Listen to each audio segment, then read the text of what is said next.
इस वीडियो में हम लोग डिस्कस करने वाले हैं बोएंट फोर्स के बारे में। बोएंट फोर्स को हिंदी में कहा जाता है उत्प्लावन बल। ठीक है, तो इस एनिमेशन की हेल्प से हम समझेंगे बोएंट फोर्स जो होता है वो किस तरह से लगता है, कौन से फैक्टर्स होते हैं जो उसको अफेक्ट करते हैं, या उससे हमारे जो अलग अलग फोर्सेस होते हैं बॉडी पे लगने वाले, उन पे बोएंट फोर्स का क्या इम्पेक्ट आता है। ये सारी चीजें हम इस एनिमेशन से देखेंगे। तो पहले तो हम डेफिनेशन वाइज समझते हैं बोएंट फोर्स होता क्या है। बोएंट फोर्स देखिए, एक एग्जांपल मैं आपको देता हूं। सपोज ये एक बॉल है और इस बॉल का वेट जो है वो वेट है, एक्चुअल वेट इस बॉल का सपोज 50 न्यूटन है। ठीक है, अब जब इस बॉल को किसी लिक्विड में, या फ्लूइड हम कह सकते हैं क्योंकि बुओयंट फोर्स जो होता है वो फ्लूइड की प्रॉपर्टी होती है। फ्लूइड मतलब जिसमें लिक्विड और गैसेस दोनों आ जाते हैं। तो जब इस बॉल को इस फ्लूइड के अंदर डुबोया जाता है, मतलब इमर्ज किया जाता है, तो ये जो फ्लूइड होता है ये इस बॉल पे अपवर्ड डायरेक्शन में एक फोर्स लगाता है, इस तरह से। और इसी फोर्स को बुओयंट फोर्स, या हिंदी में मैंने आपको बताया उत्प्लावन बल कहा जाता है इसे। ठीक है, अब सपोज ये बुओयंट फोर्स 10 न्यूटन है, तो अब इस बॉडी पे लगने वाला, पहले कितना वेट था इसका, इसका वेट था 50 न्यूटन। लेकिन अब इस बॉडी का एक्चुअल वेट जो होगा, मतलब एक्चुअल वेट तो 50 न्यूटन ही है, बट इसका एपरेंट वेट जो होगा, एपरेंट वेट का मतलब होता है आभासीय भार, जो होगा वो होगा 40 न्यूटन। अब इस बॉडी का एपरेंट वेट 40 न्यूटन हो जाएगा। ठीक है, और ये जो बुओयंट फोर्स होता है ये किन किन चीजों पे डिपेंड करता है, इसके फॉर्मूले से हमें पता चलता है। V volume, rho density and G gravity. इन तीन चीजों पे ये बुओयंट फोर्स डिपेंड करता है। तो एनिमेशन के अंदर हमें यही सब देखना है, इन्हीं सारी वैल्यूज को हम चेक करेंगे और देखेंगे कि बुओयंट फोर्स और वेट में क्या रिलेशन बन के आता है। ठीक है,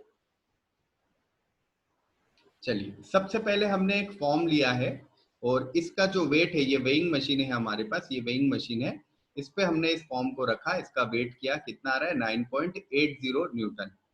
ठीक है, इसका वेट आ रहा है 9.80 न्यूटन। मास कितना हुआ 1 kg। इस फॉर्म को अब हम यहाँ वाटर, इस टैंक के अंदर हमारे पास वाटर है, इसके अंदर डाल देते हैं और देखते हैं कि अब इसका वेट कितना आता है। ठीक है, तो देखिए, और वेट देखें, ये देखिए, अब इस पे जो वेट है और जो बुओयंट फोर्स है, जी जो पिंक कलर में आपको दिख रहा है ये बुओयंट फोर्स है, और जो ब्लू कलर में दिख रहा है ये वेट है। और ये दोनों ही इक्वल होने के कारण, अगर देखिए यहाँ पर दोनों देख लेते हैं, 9.80, पहले कितना था इसका वेट, 9.80 था। अभी देखते हैं वेट कितना है, वेट तो 9.80 है, ब्लू कलर में वेट दिखाया है, और बुओयंट फोर्स पिंक कलर में दिखाया है। सो 9.80 ही पिंक कलर का जो फोर्स हमें दिख रहा है वो बुओयंट फोर्स है। क्लियर। सो अब सोचिए इक्वल, इस पे नेट फोर्स कितना हुआ। आइए वापस से हम यहाँ पर कैलकुलेशन करते हैं। एक्चुअल वेट कितना था, वेट तो था 9.8। बुओयंट फोर्स कितना हुआ, बुओयंट फोर्स भी 9.8 हुआ। दोनों क्या सेम डायरेक्शन में, नहीं, वेट डाउनवर्ड डायरेक्शन में, बुओयंट फोर्स अपवर्ड डायरेक्शन में। तो टोटल फोर्स कितना हुआ, टोटल फोर्स हुआ 0। आई बात समझ में।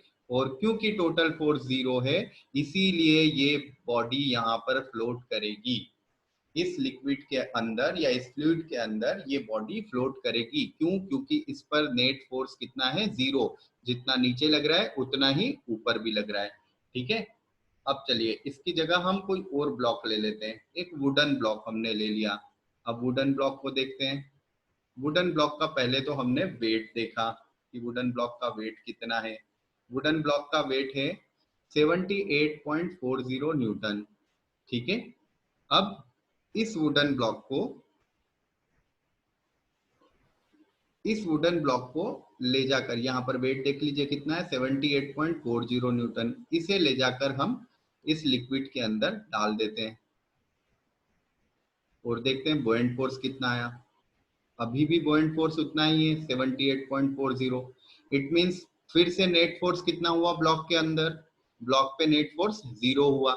इसीलिए ब्लॉक को क्या करना पड़ेगा, फ्लोट करना पड़ेगा। और ये देखो फ्लोट फ्लोट कर रहा है, सिंक नहीं हुआ ना, आधा ऊपर है आधा नीचे, तो ये फ्लोटिंग कंडीशन में है ब्लॉक। क्यों? क्योंकि इस पे नेट फोर्स कितना हुआ है 0। क्लियर है? चलिए अब इसकी जगह हम एक और कोई ब्लॉक लेते हैं, ऐसा ब्लॉक लेते हैं जो कि फ्लोट ना करे। एक ब्रिक लेते हैं हम, ये हमने ब्रिक ली और ब्रिक कितनी है 40 केजी, मतलब इसका जो फोर्स है वो है 392 न्यूटन। ठीक है, ये इसका वेट है। अब अगर हम इस ब्लॉक को यहाँ पर वेइंग मशीन पे रख दें तो देखो वेइंग मशीन कितना बता रही है। वेइंग मशीन हमें 196 न्यूटन ही बता रही है, जबकि यहाँ वेइंग मशीन कितना बता रही है 392 न्यूटन। सो इस वेइंग मशीन को भी 392 बताना था, लेकिन ये 392 नहीं बताती है, ये कितना बता रही है 196 न्यूटन। इसका मतलब होता है ये है जो वेइंग मशीन मेजर करती है वो होता है एपरेंट वेट। तो जब हम किसी ब्लॉक को किसी लिक्विड के अंदर, या हमने एक एक्सपीरियंस किया होगा वाटर के अंदर, हमें चीजें जो होती है वो हल्की नजर आती है। तो देखो ये ब्लॉक जो था ये कितने का था, ये 392 न्यूटन का था, लेकिन वाटर के अंदर आकर ये वेइंग मशीन पे कितना बता रहा है 196 न्यूटन। कैसे 392 से 196 हो गया ये देखते हैं। देखिए बॉयंट फोर्स कितना हुआ इस केस में 196 न्यूटन। फिर से कैलकुलेशन देखते हैं, हमारे ब्लॉक का फोर्स वेट कितना था 392 न्यूटन था, ये हमारा एक्चुअल वेट था जो हमने एयर में मेजर किया था, ये हमारा एक्चुअल वेट था। लेकिन बॉयंट फोर्स जो था वो बॉयंट फोर्स कितना हुआ जब हमने उसे लिक्विड के अंदर डाला, तो 198 न्यूटन हुआ।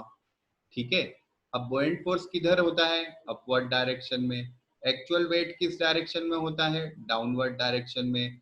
इसलिए ये दोनों फोर्सेस एक दूसरे को कैंसिल करने की कोशिश करते हैं और नेट फोर्स बनाते हैं। वही नेट फोर्स जो होता है उसे कहा जाता है एपरेंट वेट। और वो एपरेंट वेट कितना हुआ 392 माइनस 198, दैट इज 198 न्यूटन।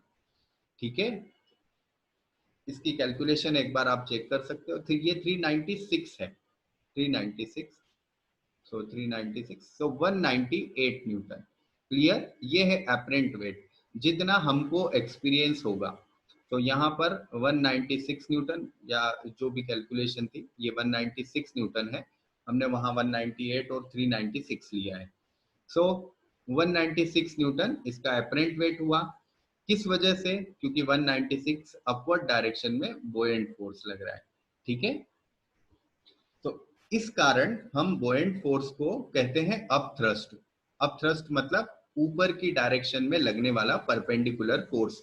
और ये किसकी वजह से लगता है? ये लगता है फ्लूइड्स की वजह से। फ्लूइड्स के अंदर कौन कौन आता है? फ्लूइड्स के अंदर आते हैं लिक्विड एंड गैसेस बोथ। ठीक है, सो इस एनिमेशन से आई थिंक आपको बॉयंट फोर्स का कुछ आइडिया हो गया होगा। इसी टाइप के और भी कोई कॉन्सेप्चुअल एनिमेशन या कॉन्सेप्ट्स को आप समझने में आपको प्रॉब्लम होती है तो आप मुझे कमेंट कर सकते हैं, मैं उसके लिए एनिमेशन बनाकर आपको एक्सप्लेन कर दूंगा।